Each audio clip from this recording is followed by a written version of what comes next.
Fantastic. Now let's talk about the National Recruitment Agency. This is historic.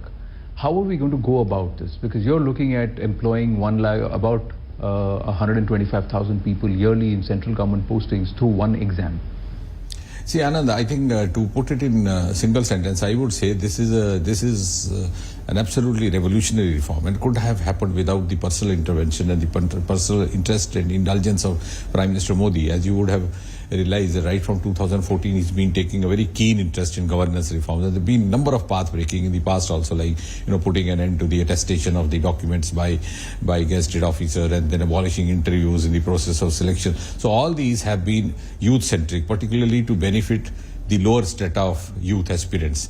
And to that extent, I think this provides a level playing field. And as I said, in a single sentence, I would try to put it this way, that this is a reform which brings ease in the recruitment process, ease in jobs seeking, and thereby ease of living for the youth at large, particularly those who are relatively deprived. For example, those who are not economically well off enough, because we have about 22 recruiting agencies in the Government of India itself, and the interview processes and the selection processes go on throughout the year from time to time at different occasions and different centers. So it's not affordable for each candidate in a heterogeneous society that we live in India to be available or to reach out. I mean, it's not that economically viable as well. So for them, we'll have about 1,000 centers to begin with, which would of course increase. And every district will have at least one center. And the larger districts may be more than one center, as a result of which none of these candidates would have to travel outside the district. Second category is those who live in far-flung areas. So they also would be benefited because they won't have to travel long. Third is particularly the women candidates, because I have personally come across a number of families where the parents are not able to allow the daughter to avail of the opportunity of presenting herself for the selection process, simply because the center is somewhere else, maybe in Kanpur, maybe in Mumbai, and they find it difficult to arrange for her travel, to arrange for her stay, or somebody to escort her from the family. So the mother politely says कि बेटा अगली बार देख लेंगे, center शायद कहीं नजदीक हो. And this would now provide a common eligibility test. As all of us know, mostly those who are the job seekers, most of these recruiting agencies during their selection have a preliminary test. Yes. That also applies in the UPSC, but of course we are not right now touching UPSC. It's mainly the class Group C and Group 4. So that preliminary examination by and large has a common curriculum, common syllabus. It does not include specialized syllabus. So that is the first step, the first level. After that, then they go in for the specialized. So the concept here is that we could have a common preliminary examination for selection in that multi-tier selection process. I think to an extent you can say it's inspired by the experience of what we did for NEET, right, though that was for selection for admission into medical colleges, or for the engineering college we had AIEEE, and now it's known as IIT JEE. So to begin with, we have included 3 larger recruitment agencies, namely the Staff Selection Commission, the Railway Recruitment Board, and the banking sector. Right. So the first exam would be common. That is one advantage. So they don't have to appear separately. And of course, going by this experience, we could include the other recruitment agencies also. The scorecard prepared from that preliminary exam would be valid for 3 years, which in other words means that he does not, or he or she does not have to appear again and again for next 3 years, unless he or she wishes to improve upon her score, because that liberty is available. Because to begin with, you are going to have this preliminary exam twice a year. And after having, made it to the scorecard in the preliminary exam, then the candidate, depending upon his inclinations, aptitude, qualification, background, and preference, could apply whenever an advertisement appears, for example, in the banking sector or the railway board, for whichever preference he wishes to go for. And the recruiting agency or the employer, be it the railway board or the banking sector, can also from that scorecard determine which candidate is suitable for the kind of assignment that they are looking for, the kind of job that they are looking for. So it's in a way, I think both ways, a win-win arrangement. Right. Now, but is there a timeline that you've put forth? Because I know you have earmarked budgets about 1,500 crores to set up the centers. But when do you think will be the first exams? No, I'm glad you asked that. That's something which is not often asked, but of course it's a very relevant question. See, though apparently the budget is 1,500 crore, but overall, when we finally, have accomplished this process, have been through this, we would be actually having a larger saving, in fact. And you know how? Because each of these recruitment agencies were conducting a separate exam. Right. So that itself was involving a heavy exchequer. Correct. So we would be saving on that. So instead of 3, we would have 1. And of course, some amount of the interview or the selection fee is also deposited. So ultimately, we have calculated that we would be in fact saving on almost 600 crore. So it's the other way around going to be at the end of the day. Secondly, when we move ahead, and as I have already personally also spoken to most of the state governments and the chief ministers, and many of the chief ministers, most of them in fact have shown the inclination or to use the same scorecard for their recruitments within these states or the union territories, they would also be doing the saving, because they would be then, they would not have to go in for a separate recruitment process. So the saving on the state exchequer is also in a way a cumulative saving for the government on the whole. And I visualize that in the times to come, the private sector might also avail of this scorecard or the common eligibility test result that we have. Like, for engineering colleges and medical colleges, for admission purposes, even the private colleges are now availing of the same list. Right. So, but is there a timeline? When do you want to conduct the first exam? I missed out responding to the second part of your question. See, now practically speaking, as far as the year 2020 is concerned, most of the selection processes have already set in. Be it the railway board, be it the banking sector, be it the staff selection commission, because they start quite in advance and then carry on throughout the year, because they have to go through different phases. So obviously we cannot step in into 2020, but hopefully we would step in 2021. Maybe in the first quarter itself, and by that time we would also have sufficient time to set up a headquarter over here in the national capital, and to appoint a chairman who would be holding the rank and position of the status of the Secretary in Government of India, and then a governing body, etc. Downwards. But in terms of conduct of examinations, will these be online or there will be physical examination at examination centers? Because with JEE and NEET itself, there are objections being raised that please don't conduct examinations in these COVID times. So now, how would you? No, I see. I don't think this initiation of ours is going to be much affected by the COVID, because we are in any case not going to initiate it before the beginning of 2021, or maybe around the end of the first quarter of 2021. So by that time, hopefully, and let's pray, we would be out of this pandemic phase.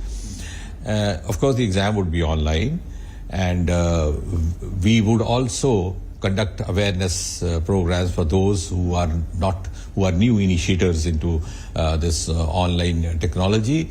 And the best part of it is that it's going to be conducted in every district headquarter. We have about 700 districts across the country, and in the larger districts or with a larger population, a larger area, we might have even more than one. Correct. So this would be a great facilitation for every job aspirant. So you think you will be able to provide, because the total number of applicants last for about 125,000 jobs was upward of 3 crore.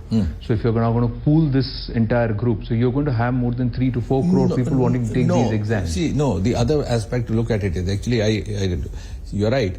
The number of vacancies which arise on an average every year in Government of India is around 1.5 lakh.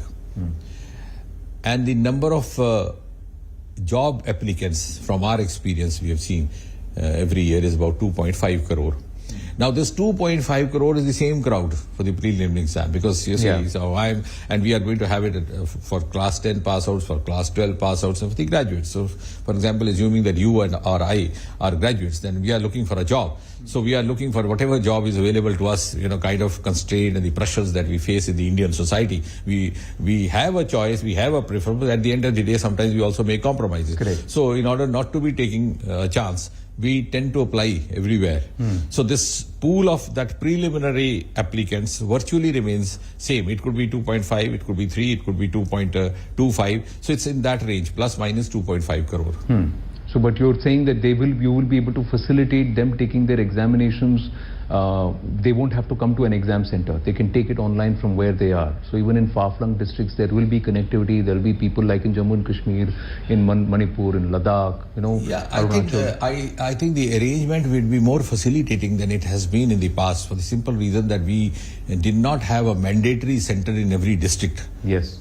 And nor was it binding on each of these recruitment agencies, because they had their own SOPs in place. Now we have, enforced this discipline on ourselves, that we would have necessarily one center in each district headquarter and more than one wherever required, as in the far-flung areas you rightly mentioned, maybe Jammu Kashmir, maybe Northeast. And we would also try to facilitate the candidate, in understanding and learning how to take the exam.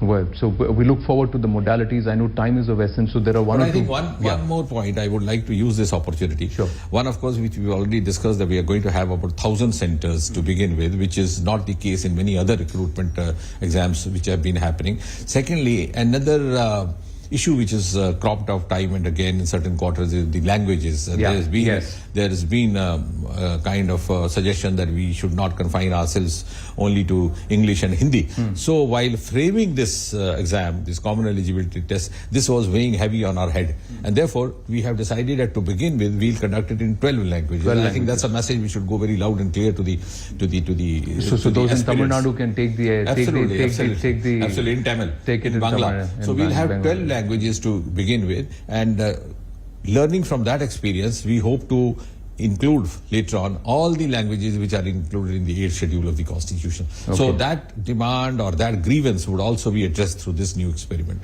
Well, let's see. So that should be welcome, and that should not set out another controversy about language, that Hindi wants to dominate over other regional languages. But coming to also another big development today, and Dr. Saab, since we've had the chance to speak to you, I want to understand from you your reaction on the NIA filing its charge sheet on the Pulwama attacks, February 2019, just more than a year now that this has happened. There were questions that were raised in August and September, when questions were asked of the government, especially from the opposition and the Congress party. Where do you stand, and what would you like to say based on the developments today and the details that we've been able to access? See, the kind of details which your channel has been very beautifully putting out, and you personally have made an exclusive story out of it, I owe to compliment you. And having said that, I think this is in fact a reiteration of the fact that there are certain foreign sponsored agencies behind all this mischief happening.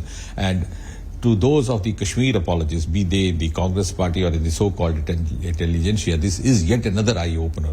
Because in matters where the security and the sovereignty of nation is concerned, I think we need to draw our bottom lines. And as you would have seen what happened in the session of the parliament, when many of the congressmen and some of the senior leaders tried to take jibes and